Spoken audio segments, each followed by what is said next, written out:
તો અનામતના મુદ્દે ગુજરાતમાં પાટીદાર અનામત આંદોલન વધુ વેગીલું બન્યું છે।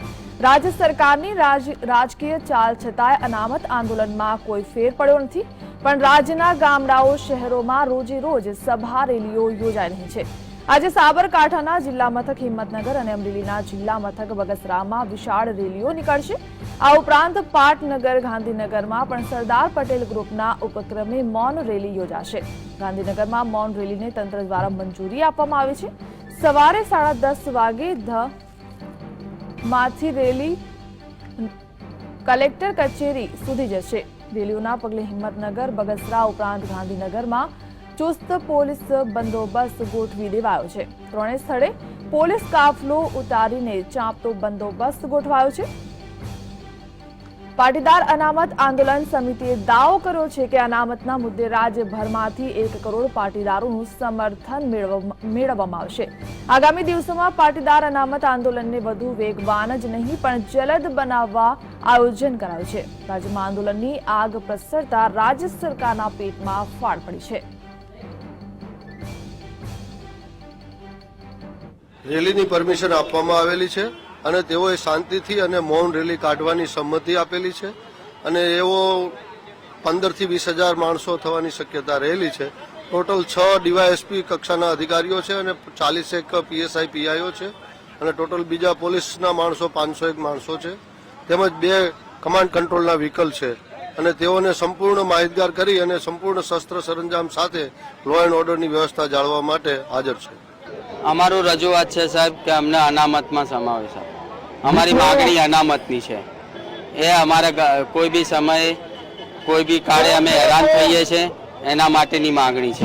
ખેડૂતોમાં ના મળતા લાભોથી અમે હેરાન થઈએ છીએ, એના માટેની અમારી એક માગણી છે। અનામત નહીં મળવાથી તમને કેવા પ્રકારનું નુકસાન થઈ રહ્યું છે પાટીદાર સમાજને? એ તો સાહેબ ઘણા પ્રકારનું શૈક્ષણિક છે, નોકરીની અંદર છે કે ખેતીની અંદર છે। એવા ઘણા પરિબળો છે કે જે અમારા આવા તો 200 મુદ્દા છે કે જે અમારા સમાજને અત્યારે હાલ નુકસાન થઈ। તો પાટીદારોની મૌન રેલીમાં હજારો લોકો ઉમટવાની આશા છે, ત્યારે ગાંધીનગરમાં રેલીના સ્થળ પર અને રૂટ પર પોલીસનો ખડકલો કરી દેવાયો છે। સ્થિતિની સમીક્ષા કરી અમારા સંવાદદાતા કલ્પેશ રાવલે। પાટીદાર અનામતની માંગ સાથે જંગી રેલી પાટીદાર સમર્થકોની યોજાઈ રહી છે। મોટી સંખ્યામાં લોકો અહીં આવવાની શક્યતા છે। જે રીતે સ્વયંસેવકો અને સમર્થકો ધીરે ધીરે એકઠા થઈ રહ્યા છે, ત્યારે આ રેલીને લઈને સુરક્ષા વ્યવસ્થા પણ ચાપતી ગોઠવી દેવામાં આવી છે। જે રીતે જોઈ શકાય છે તે પ્રમાણે જિલ્લા ઉપરાંત આસપાસના જિલ્લાનો પણ પોલીસ બંદોબસ્ત ગોઠવી દેવામાં આવ્યો છે। આ જગ્યા એવી છે કે જ્યાંથી રેલી નીકળશે અને તે અત્યારે હાલ લોકો માટે, લોકોની અવરજવર માટે હાલ આ રસ્તા ઉપર પ્રતિબંધ ફરમાવી દેવામાં આવ્યો છે। અત્યારે હાલ ટૂંક સમયની અંદર રેલી નીકળશે અને મુખ્ય માંગ તેમની શિક્ષણમાં અને સરકારી નોકરીમાં અનામત જોઈએ છે અને તેના માટે રાજ્યભરમાં તબક્કાવાર રેલીઓનું આયોજન થઈ રહ્યું છે અને ત્યારબાદ આ માંગને વધુ ઉગ્ર બનાવવામાં આવશે। કેમેરામેન મનીષ પુરોહિત સાથે કલ્પેશ રાવલ, GSTV, ગાંધીનગર। તો જ્યાંથી રેલી યોજાવાની છે તે સ્થળ પર જ હાજર છે અમારા સંવાદદાતા કલ્પેશ રાવલ, તેમની સાથે વાત કરીશું। જી કલ્પેશ, અનામતની આગ દિવસે ને દિવસે વધુ ભભૂકી રહી છે। કયા કયા શહેરોમાં આ રેલી યોજાવાની છે ને કેટલા લોકો આ રેલીઓમાં જોડાવાના છે?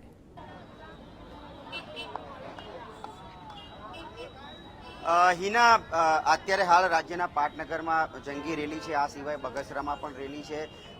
તબક્કાવાર વિસનગર, મહેસાણા, વિજાપુરમાં પણ રેલીઓનું આયોજન કરવામાં આવ્યું હતું અને ઉત્તર ગુજરાતથી માંડીને હવે સૌરાષ્ટ્ર તરફ પણ સંગઠન જે છે પાટીદારનું એ સંગઠન અત્યારે સક્રિય થયું છે।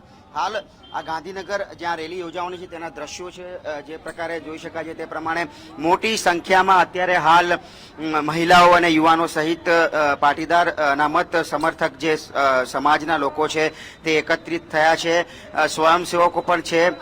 વિસનગરમાં જે પ્રકારની ઘટનાનું નિર્માણ થયું હતું અને હિંસક સ્વરૂપ ધારણ કરવામાં આવ્યું હતું, જેને લઈને પોલીસ આ વખતે વધારે ચોક્કસ છે। તકેદારીના પગલા રૂપે ચાંપતો પોલીસ બંદોબસ્ત ગોઠવવામાં આવે છે। જોકે મૌન રેલીની પરમિશન છે અને આ રેલી છે તે સત્યાગ્રહ છાવણી સુધી જશે અને ત્યારબાદ નિયત કરેલા કાર્યક્રમ મુજબ પાટીદાર અનામતની માંગ સાથે જે 5 આગેવાનો છે તેઓ મામલતદાર કલેક્ટર કચેરીએ જઈને આવેદનપત્ર આપશે।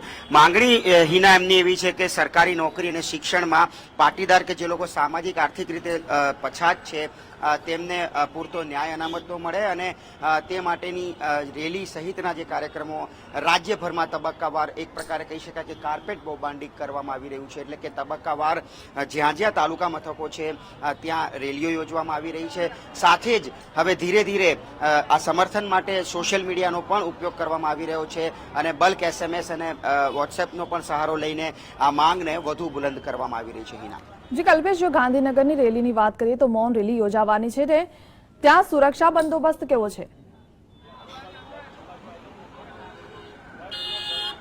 6 થી વધારે ડીવાયએસપી અહીંયા ગોઠવી દેવામાં આવ્યા છે. રેન્જ આઈજી પોતે આ સુરક્ષા વ્યવસ્થાનું નિરીક્ષણ કરી રહ્યા છે.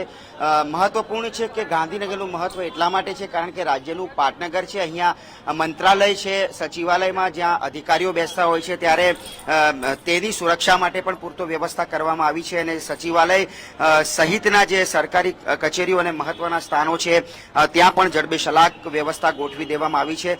સમગ્ર રેલીના રૂટ ઉપર ચાંપતો પોલીસ બંદોબસ્ત ગોઠવવામાં આવ્યો છે. અત્યારે જે રીતે જોઈ શકાય તે પ્રમાણે મોટી સંખ્યામાં પાટીદાર સમર્થકો છે તે પોતાનું પટેલ પાવર બતાવવા માટે અહીંયા એકત્રિત થયા છે અને સાથે જ પોલીસ અધિકારીઓ અને કર્મચારીઓ પણ મોટી સંખ્યામાં છે. જો કે કુનેહપૂર્વકનું વર્તન પોલીસ રાખશે, કોઈ ઘર્ષણ નહીં થાય તે પ્રકારની તકેદારી રાખશે. સાથે જ જે સરદાર પટેલ સેવા દળ છે તેમના સ્વયંસેવકો પણ કાયદો અને વ્યવસ્થાની સ્થિતિ ને ઉપર નજર રાખી રહ્યા છે અને પોતે પણ કોઈ પણ પ્રકારના અનિચ્છનીય બનાવ ન બને અને શાંતિપૂર્ણ રીતે જે તેમની માંગ છે તે જ્યાં પહોંચાડવાની છે, સરકારના કાન સુધી પહોંચાડવાની છે, તે એક જે પદ્ધતિ છે એ પ્રમાણે પહોંચે તે પ્રકારનું આયોજન હાલ તો કરવામાં આવ્યું છે. જે કલ્પેશ, પાટીદાર સમાજના કયા મોટા માથાઓ આ રેલીમાં જોડાશે?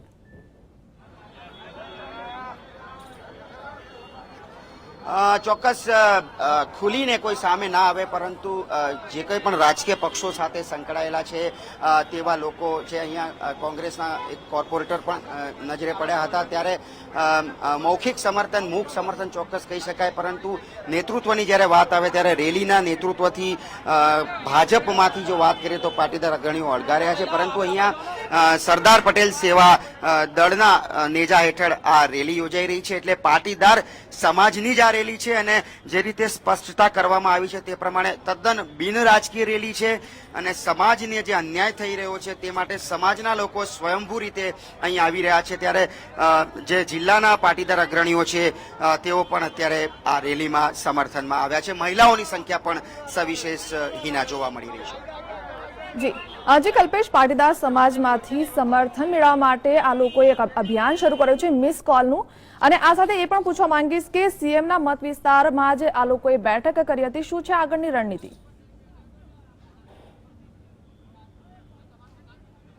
બિલકુલ, મેં અગાઉ હિના કીધું તેમ કાર્પેટ બોમ્બાર્ડિંગ કરવામાં આવી રહ્યું છે. એટલે કે તાલુકાવાર તમામ જગ્યાએ તબક્કાવાર રેલી કરી સમર્થનમાં મોટી સંખ્યા બતાવવી જેથી કરીને રેલી અને જે માંગ છે ને એક મજબૂત સમર્થન મળે. ક્યાંય કોઈ રાજ્ય કક્ષાએ એનું નેતૃત્વ કરવામાં આવતું નથી પણ દરેક તાલુકામાં, દરેક જિલ્લા મથકે એક આખી કેડર ઊભી કરવામાં આવી છે પટેલ સમાજના લોકોની. જો કે પટેલ સમાજની મોટી સામાજિક ધાર્મિક સંસ્થાઓએ અગાઉ સ્પષ્ટતા કરી હતી કે તેઓ આ રેલી સાના સમર્થનમાં નથી પરંતુ સમાજની દ્રષ્ટિએ હિના જોવામાં આવે તો યુવાનો છે, મહિલાઓ છે અને મેં અગાઉ કીધું તેમ સોશિયલ મીડિયાની સાથે સાથે જે સંગઠન છે તે સંગઠનની તાકાત પણ બતાવવામાં આવી રહી છે. ચોક્કસ રાજકીય દ્રષ્ટિએ સરકાર માટે એક મોટું પડકારજનક છે.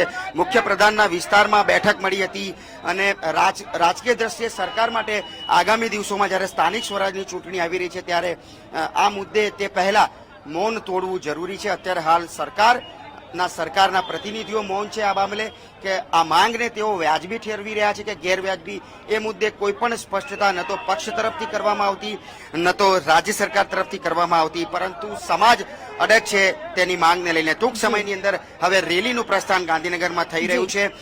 રેલી લગભગ 2 કિલોમીટર ચાલશે. જી બિલકુલ કલ્પેશ, સમગ્ર માહિતી સાથે જોડાવા બદલ આપનો આભાર. તો હિંમતનગરમાં હુડા અસરગ્રસ્ત ગામો હવે વિરોધ વધારી રહ્યા છે. ચક્કાજામ બાદ સદબુદ્ધિ યજ્ઞ અને હવે કેન્ડલ માર્ચ કરી સરકારને જગાડવા પ્રયાસ કરી રહ્યા છે. હિંમતનગર સહિત આજુબાજુના ગામોના 3000થી વધુ લોકો રાત્રે હિંમતનગર ખાતે એકઠા થયા હતા. અને સહકારી જીનથી મહાવીરનગર સુધી કેન્ડલ માર્ચ યોજી હતી. નોંધનીય છે કે કેન્ડલ માર્ચ કરી વિરોધ કરતા 11 ગામોના લોકોએ ભાજપમાંથી તો રાજીનામા ધરી દીધા છે, પણ હવે તેઓ આગામી સમયમાં ગાંધીનગર સુધી પદયાત્રા કરશે અને ત્યાં જઈ કિસાન સંઘના કાર્યાલય હુડા નાબૂદ ના થાય ત્યાં સુધી ઉપવાસ પર ઉતરશે. તો આ સાથે મોર્નિંગ વોકમાં આગળ વધીશું. અત્યારે સમય છે એક બ્રેકનો. આપ જોતા રહો GSTV.